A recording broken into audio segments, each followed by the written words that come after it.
So today's presentation will be about extending the RefC backend from in Idris 2. And welcome, Robert Wright, to your presentation. Okay, can everyone hear me all right? Yep. Yes, so extending RefC. This is part of the work I've been doing for the University of Edinburgh, and it's been funded by National Cyber Security Centre.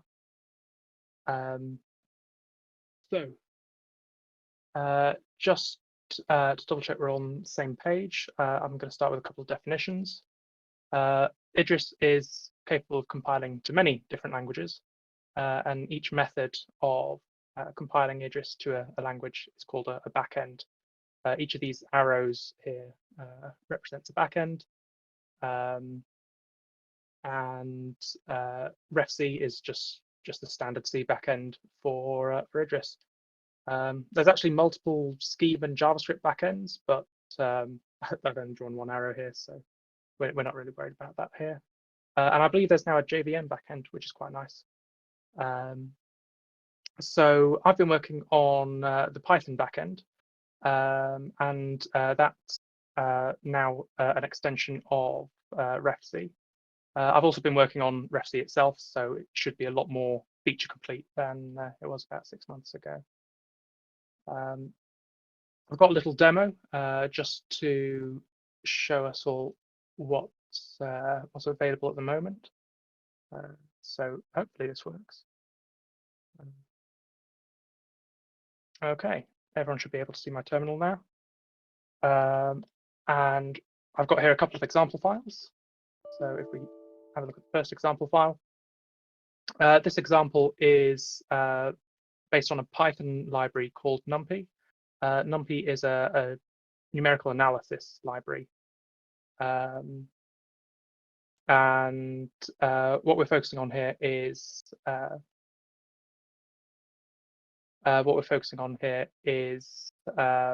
the array type from NumPy, which is an n-dimensional data type of numbers here.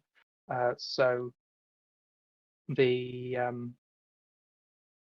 could be one-dimensional and of some fixed length, or it could be two-dimensional, three-dimensional, so on. So that's just a list of the lengths of the various dimensions there in the data type. Just a sec, I think we can't see what you're talking about. We have a black screen. You can't see my. I can see things. Oh, it's my fault then. Never mind. Well, that's disconcerting. Keep going. Okay. So in Python, we don't really have any assurances on the dimensions at compile time, that is. So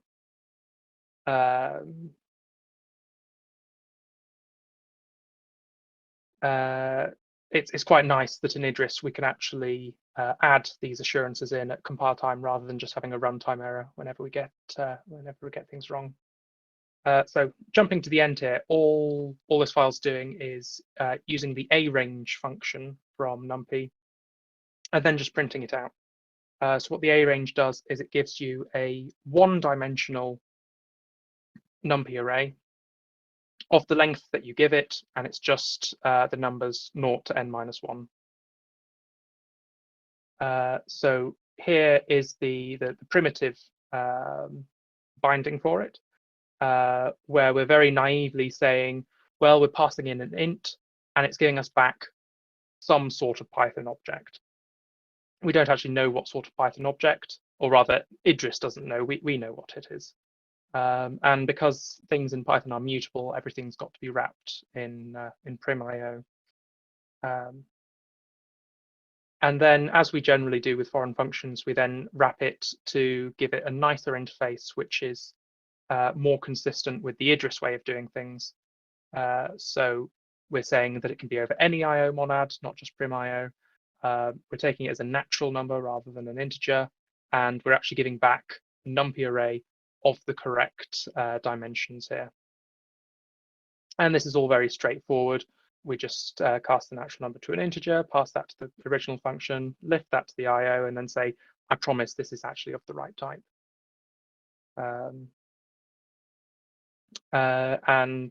This is a promise as far as Idris is concerned, because we're using our knowledge of NumPy here. I'll now compile this. Unfortunately, one of the foibles of the Python backend at the moment is that you do need to be in this directory when you compile stuff. The reason for this is because we don't really have a proper package manager at the moment. So it'll be good to be able to fix this properly when we settle down on package manager. I'll just compile the other example while we're here. And then if we run the thing, Python-m example1, and then this is exactly as you should hopefully expect. It's just printing out the one-dimensional array of length 15, and it's just 0 through 14.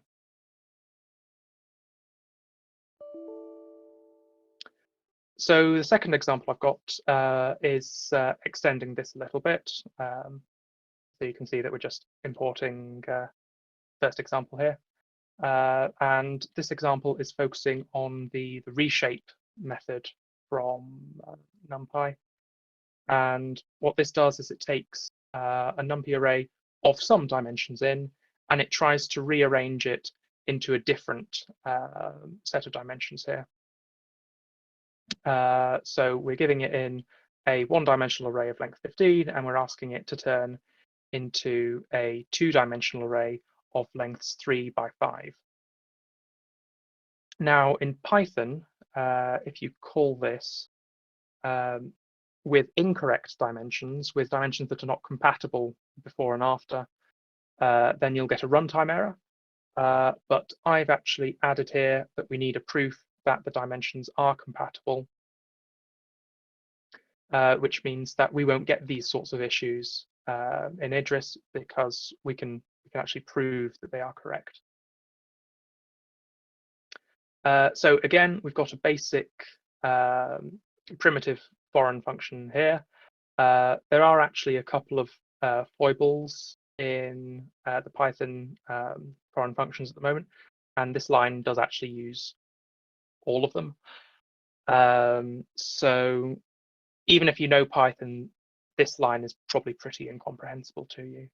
But what it basically does is it takes in the NumPy array, the original NumPy array, the list of the dimensions that we want it to be, and then it spits out the new NumPy array that has been reshaped here. And then just as before, we wrap it up in a nicer Idris interface. So this is how we'd like to use it in our Idris code. So again, over any IO monad, we need to actually say what the dimensions are. We get in the new dimensions along with a proof that the dimensions are compatible, and then we spit out a NumPy array of the new dimensions. This bit here I'd normally write more tersely, but I've written it out a bit expanded here so that it's easier to see what's going on.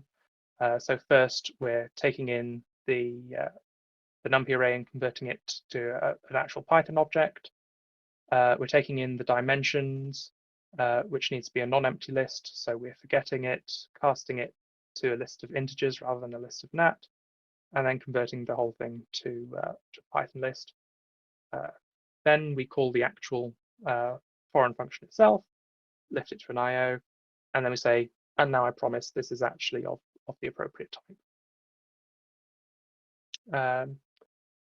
So the believe me here is us again using knowledge of the NumPy library, and so people calling this reshape function don't need to worry about this sort of thing because we've dealt with it here.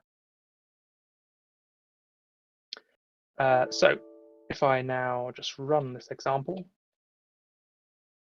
and there we go, it gets the one-dimensional array and then reshapes it to a 3x5 two-dimensional array here, which is exactly what we were hoping for. And just to emphasize something, if I change this 5 here to a 4, then in Python, this would be a runtime error. But if I try and type check this, then this is actually a compile time error because we haven't proved that the dimensions are compatible.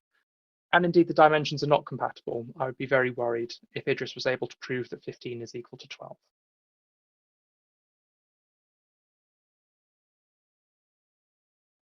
Right, so that's the example done. Let's change back to this.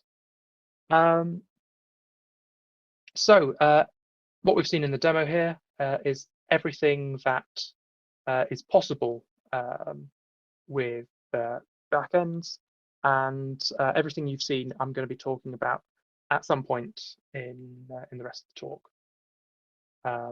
So at a high level, there's 3 main phases here. I'm going to give a basic extension of RefC. So all this is doing is just importing RefC into your language. This is the absolute minimum required to have a backend that does something as an extension of RefC. And this allows you to run all the programs that RefC itself can run. But one thing that the RefC can't do is your language. So the next stage is then to add FFI support. So this is adding external types, foreign functions, things like that. Or extension can now not only do C FFI calls, it can also do FFI calls into your language.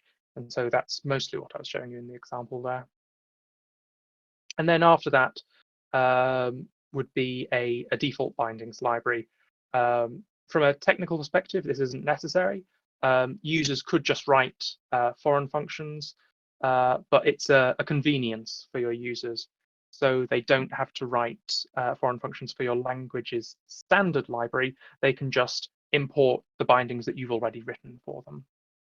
In the Python backend, this was import Python, which you may have noticed in the demo, along with Python object, Python.print, all of that stuff is all wrapped up nicely for users there. So nothing I've shown you here is specific to, nothing I've shown you in the demo is specific to RefC. However you choose to make your backend, you can do these sorts of things. So why would you want to make your backend by extending RefC specifically? And the reason for this is, well, making new backends is time consuming. So why not?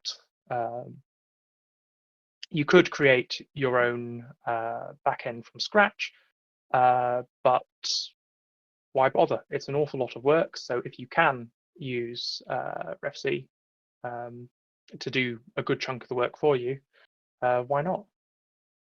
I'll be going over how we do this in the Python backend, but I expect other languages will be very, very similar.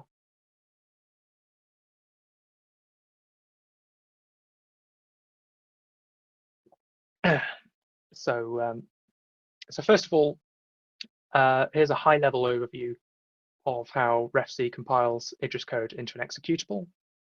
We start with the Idris code here. The Idris code gets converted into some C code. C code gets compiled with header files into an object file, and the object file gets linked with the Idris2 support library to create an executable. But thankfully, we don't need to worry about the details of all this. Here's a snippet taken from the Idris2 repository in the RefC definition for compile expression. And you may notice the provocatively named generate C source file, compile C object file, and compile C file functions, which correspond to these 3 arrows here. Indeed, the compile expression function itself is quite short, including the function signature. It's around 20 lines, and it's mostly just a wrapper for these 3 function calls.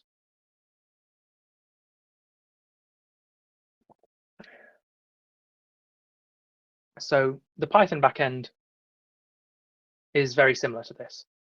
And all of this stuff here is what happened under the hood during the demo. So I've still got the RefC pipeline up here, but then there's also the Python pipeline down here. Idris code is converted to C code exactly as before. We compile an object file, this time as a library, so it's technically a different sort of object file, which is why I've done it as a separate box here. The object file gets linked to create a shared object file, and then the shared object file gets imported into Python.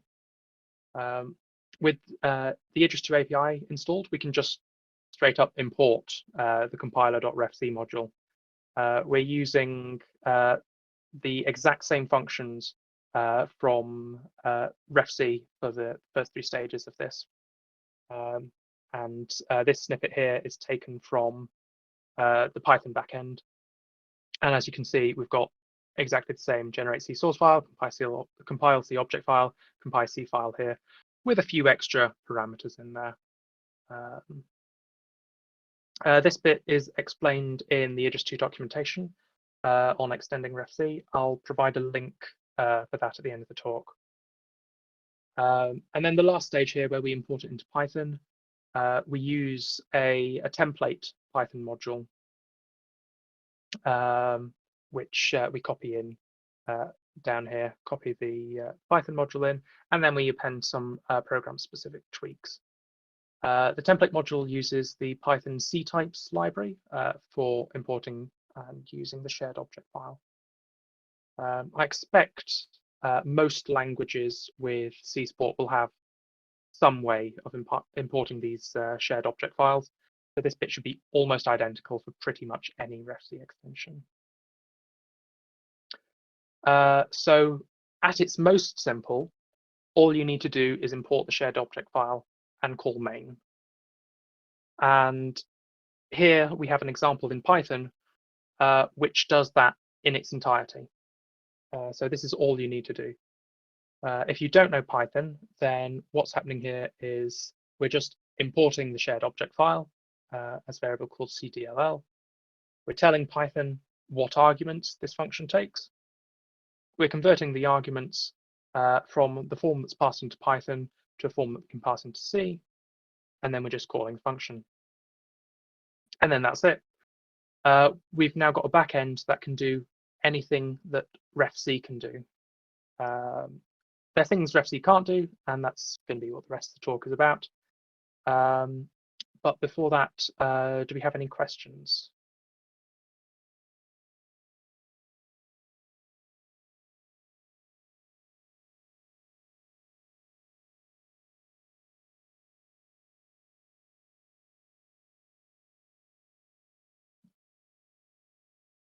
I think we're good on questions. Okay. So one thing that I can mention is that while this is just running RefC essentially through your backend, as well as telling it what types main has, you could actually pick out arbitrary functions that you're compiling here, and you could turn this into a library as well. This isn't what this talk is going to be about. I'm just saying this is a possibility. So moving on, foreign function interfaces. So this is the point at which you start doing more than RefC can do on its own. So suppose I want to call the Python abs built-in function from within Idris. And this is just the absolute function, which takes an integer to an integer. Then I'll need a way of compiling Python functions to Idris functions. So we can see here that for any arguments, we'll need a way of converting the Idris objects into Python objects. The Python object then gets called with the Python function to return a result, and we'll then need to go the other way, taking the Python object to an Idris object out the other side. And by Idris object here, I mean specifically the RefC representation of Idris objects. So once we've got that down, we'll probably also want some way of representing our Python types in Idris. So I've got a very simple example here where I'm just saying it's some Python object. I'm not sure which Python object. It's some Python object which I'm defining here in my Idris code. And I'll need to represent this somehow as a RefC type. So the most convenient way of doing this is through a garbage collected pointer, which is a thing that's built into RefC. So there's a snippet here from, again, the Python backend. This is from part of the Python module that gets generated. So Python is also a garbage collected language. So we need to manage its memory as well. And we're saying we're taking a reference to this Python object here. Before creating a garbage collected pointer, taking a pointer to that Python object. And also we're providing a callback of what should be called when Idris is done with this object. And in this instance, all that callback does is it decrements the reference again on the Python side so that Python is capable of cleaning up its own objects when it's ready to do so.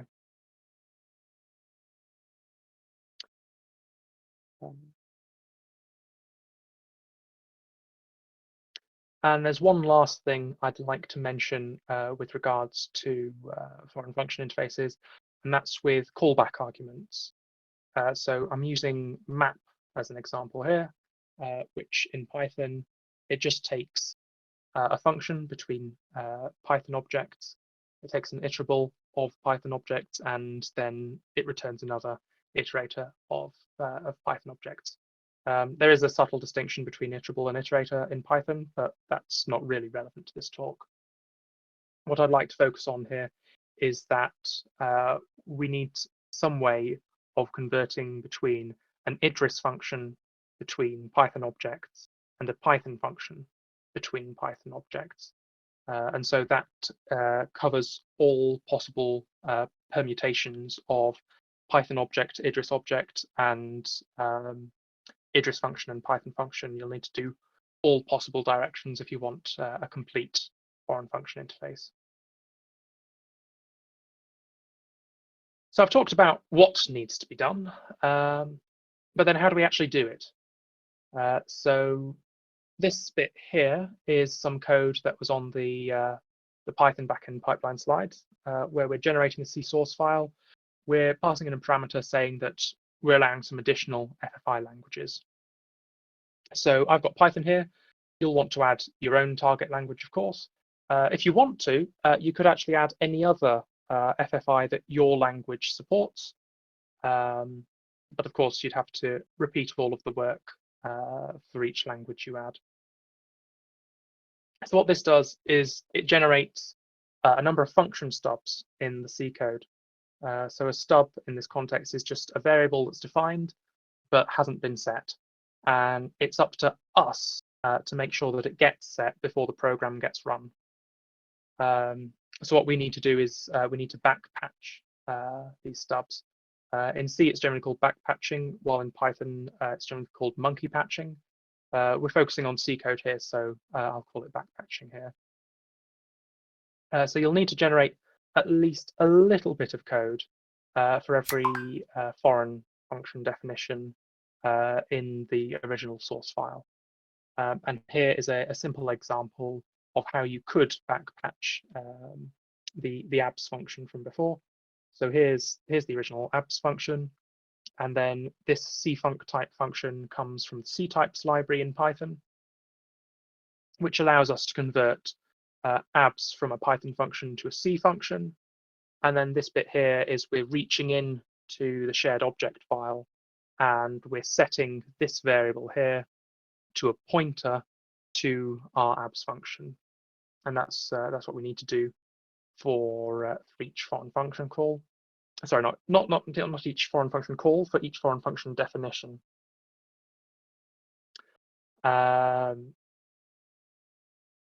This is a simplified example. In the actual Python backend, it's a little bit more complicated than this, because we need to deal not just with primitive types, but with all sorts of types. But hopefully this is illustrative here. And that's the end of the FFI section. So I think I'll pause again in case there are any questions.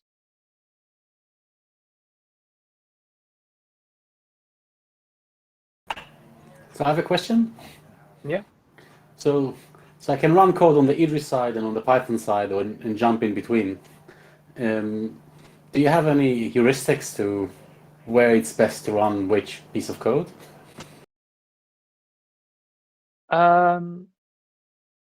So that's an interesting one.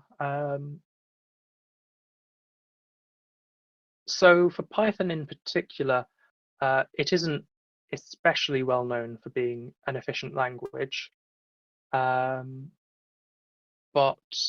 the libraries like NumPy and the sort, they're actually written in C under the hood. So I would say that for efficiency reasons, you'd probably want to keep as much as possible in the more efficient language, whatever that is. So RefC and Python both use reference counting. So I would expect they're of comparable performance from that perspective, although there might be some efficiency gains due to RefC using the Idris typing system. On the other hand, for things like NumPy, they're written in very efficient C. So I would expect that to be even more efficient. So that's not a very direct answer, I'm afraid, but try and keep it in whatever is the most efficient language at the time. There is, of course, overhead of passing back and forth between the various languages, but I would expect that to be relatively minimal compared to the serious work being done. Thanks. Okay, any other questions?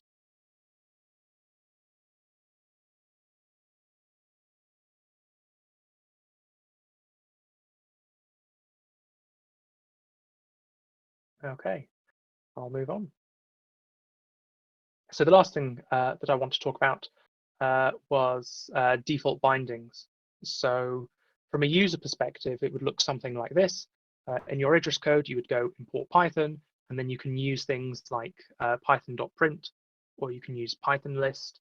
And so it's a very frictionless way of interacting with your language's standard library. And the way you would implement this is just as an Idris library, basically. And so here's a snippet from the Python backend. This is where we actually define the print function. So this is very similar to the foreign function definitions I showed you in the demo, where we define a basic foreign function here with a very simple interface that just takes the Python object to a unit, and then we define the actual interface on top of it that we want to use, where if it's things satisfying this Python type interface, which I define elsewhere, then we can take anything of that type. Well, we can print it to screen there, which is just wrapping that up there. This is just the convenience for your users so that they don't need to bind it themselves.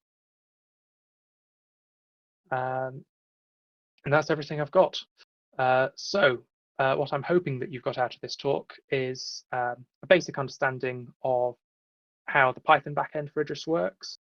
I want you to know how to be able to extend RefC, to create a fully fledged Idris backend.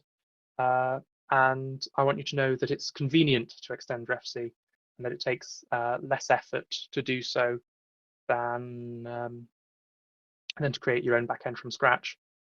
I've got a few links here. So there's the Idris 2 repository itself, which is where RefC lives. There's the Python backend here. And then here's the documentation on extending RefC in the Idris 2 docs. And that's everything I've got. Thanks for your time.